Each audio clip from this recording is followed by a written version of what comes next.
Hello everyone, I am Azeem. Welcome back YouTube channel Azeem unique study point में आप सभी का स्वागत है।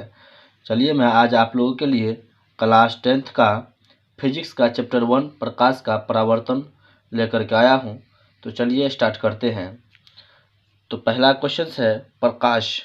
प्रकाश वह कारक है जिसकी सहायता से हम वस्तुओं को देखते हैं। यानी वास्तव में प्रकाश जब वस्तुओं से टकराकर हमारी आंखों तक पहुंचता है तब ही हम वस्तुओं को देख पाते हैं, वरना नहीं। क्योंकि जब तक प्रकाश किसी वस्तु से टकराकर हमारी आंखों तक नहीं पहुंचेगी तब तक हम किसी वस्तु को नहीं देख सकते हैं।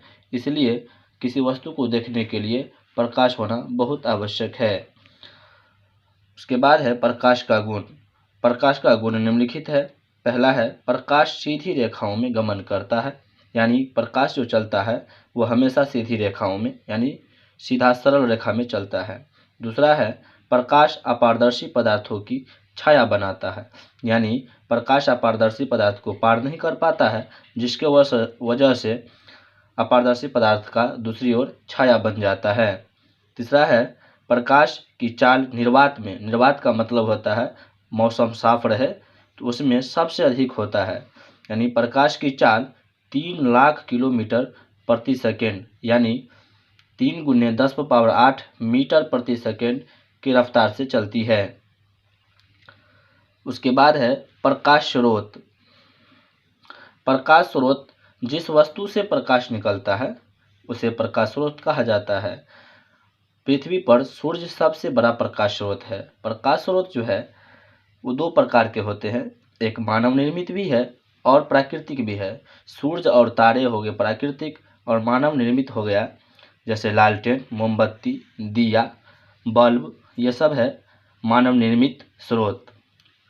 अब चलते हैं हम आगे। प्रदीप्त या दीप्तिमान वस्तुएं। जो वस्तुएं प्रकाश उत्सर्जित करती है वे प्रदीप्त या दीप्तिमान वस्तुएं कहलाती है। उदाहरण के लिए सूर्य, बिजली का जलता बल्ब, जलती हुई मोमबत्ती आदि ये सब प्रकाश उत्सर्जित करती है, इसलिए ये प्रदीप्त वस्तुएं कहलाती है। अप्रदीप्त वस्तुएं।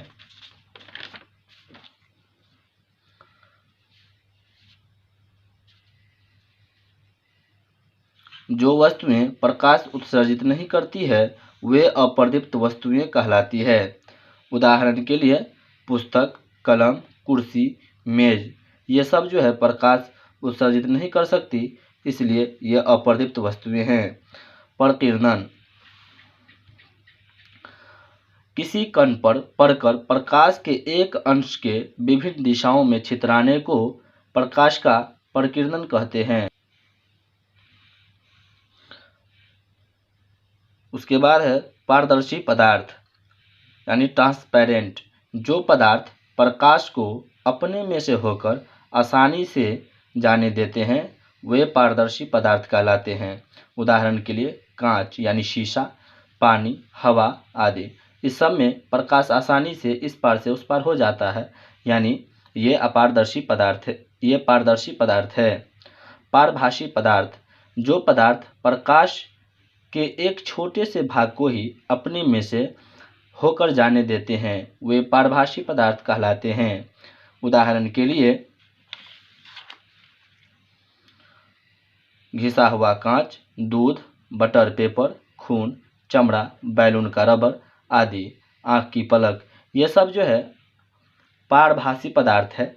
यानी इसमें जब आप प्रकाश को डालिएगा तो कुछ ही हिस्सा आर पार होगा लेकिन पूरा नहीं, इसलिए इसे पारभासी पदार्थ कहा जाता है। अपारदर्शी पदार्थ। जो पदार्थ प्रकाश को अपने में से होकर नहीं जाने देते हैं वे अपारदर्शी पदार्थ कहलाते हैं। उदाहरण के लिए लकड़ी, पत्थर, लोहा, अलकतरा आदि, ये सब जो है प्रकाश को इस पार से उस पार नहीं होने देता है, यानी आर पार नहीं होने देता है, इसलिए ये अपारदर्शी पदार्थ है। जब भी इस पर प्रकाश पड़ती है तो इसका छाया बन जाता है, यानी ये अपारदर्शी पदार्थ है। उसके बाद है प्रकाश का परावर्तन। प्रकाश के किसी वस्तु से टकराकर लौटने को प्रकाश का परावर्तन कहते हैं। यानी कि दिशा जब बदल जाता है प्रकाश का तो उसे हम प्रकाश का परावर्तन कहते हैं। जब प्रकाश अपने पथ पर चलती है तो किसी चमकीले पदार्थ पर जब वह टकराती है तो वो वापस लौट जाती है, जिसे हम प्रकाश का परावर्तन कहते हैं। उसके बाद है परावर्तक सतह।